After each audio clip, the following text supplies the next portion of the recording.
course, baseball isn't going anywhere, so we will cover that with our MLB guru, Coz, and talk about who you need to watch in this week's matchups.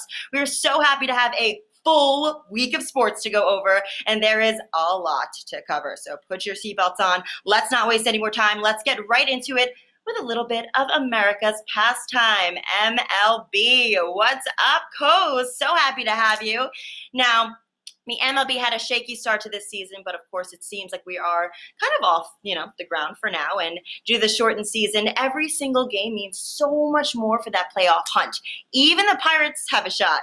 All right, for legal reasons, obviously that was a joke. Anyway, we have a lot of big series this week, some wrap-ups just after the show, and of course some are just about to start off. So let's bring our MLB expert, Coz, to run us through it. Coz, welcome, come on in. Thought you're already in there, but now you're in there. So how you doing? How we feeling? Talk to me. Have all these sports back. I'm not trying to model Nicaraguan basketball anymore, so this is a good change of pace. Talk about it. But yeah, every game is 2.7 to a normal game, so it's a race to the finish. Absolutely. Now, we are so happy to have you. Obviously, your face is just smiley and happy, but, mostly because we need you to help us with all of these games. We have the continuation of the Phillies-Yankees series, and, of course, the Braves are going to get started against the Blue Jays. We got the Royals versus Cubs, and Juan Soto returns for the Nationals against a Mets team that is now playing without Yoenis Cespedes, so who opted out today of Sunday's game. So, you know what I'm saying. But, Coz, who do you like this week? Talk to me. Yeah, I had a short card for tonight, but I did at least like the Nationals tonight against your Mets. So sorry to say that, but I do make this fair line, minus 170 towards the Nationals. I really love Patrick Corbin. He came off that huge dominant performance in October, and hopefully he's going to keep that going. The Nats were off for a few days due to quarantine, but they are back since July 30th. So hopefully they're well rested. And like you said, that Mets lineup is a bit depleted with Cespedes gone, but they do still have a strong lineup. However, I think the Nats definitely have a pitching advantage here for tonight. Yeah, absolutely. So Coz has the Nationals to beat out DeGrom and the boys from Queens, but keep an eye on lines for Kansas City and Toronto. Now, we think there could be money to be made there if you like the money line. So no matter what, these are going to be some very interesting games for sure to watch, so make sure you do that. So even with the now, delayed Phillies-Yankees game, which actually might be a blessing in disguise, as the Judge Stanton Yankees have been absolutely super hot since the return.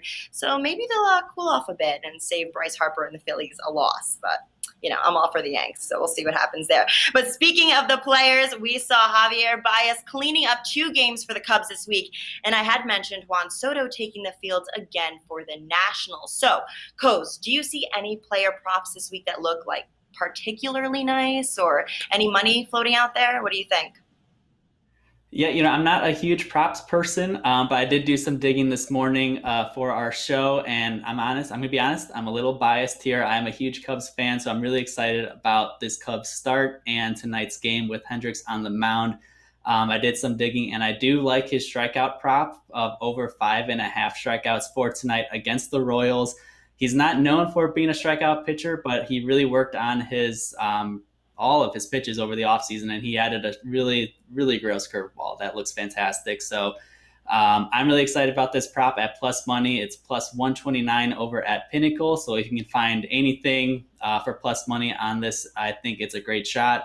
Hendricks has just been dominant at home for over a year now. He had a 2.04 ERA last season, and then he just completely smoked the Brewers opening night at Wrigley. So I'm hoping that performance continues here for over 5.5 strikeouts. All right, so Coz likes Chicago's Kylie Hendricks to put out 6 or more strikeouts tonight against the Royals. Now, Hendricks did have that nasty first game back of the season with 9 strikeouts against the Brewers. And, of course, for the Mets game, well, at the very least, you don't have to worry about any Yoenis Cespedes props anymore, at least. So there we have that. But seriously, you really have a lot of guys this season putting in work and showing off. You got to think that's an effect of this limited season. It really opens opens up a lot of guys to shine that might otherwise obviously be like overshadowed.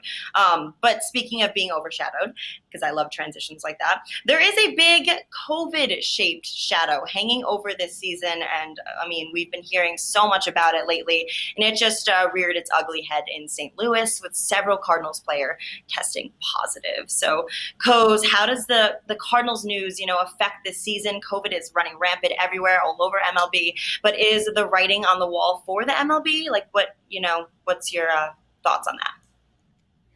Yeah, I think there is a silver lining to this. It was obviously a bummer that the Cardinals had this, especially after what happened to the Marlins, and then all 3 or 4 other teams on the East Coast had to quarantine just for safety. And so now the Cardinals are out for almost a week. It's unfortunate. It seemed like on Twitter that the Cardinals were out and about, not necessarily being as safe as they should have been. But hopefully, like I said, there's a silver lining. It's a wake-up call for everybody to, take this seriously. Some teams have really great protocols in place. Some others might be too lax, like we saw with the Marlins and now possibly the Cardinals. So it's going to be tough to get in the season if this keeps happening. We're going to need doubleheaders regardless. But like I said, hopefully we are at least going to get players take this more seriously, and the Players Union and the MLB come together and aren't so having such a big conflict like they did before the season started to really, team up and get this under control, because it's concerning to see just every team's kind of on their own at this point to make a call or not. And even up to individual players have to make that call sometimes. So hopefully they get this straightened out and we don't see too many more of these, but it's always going to be there, unfortunately.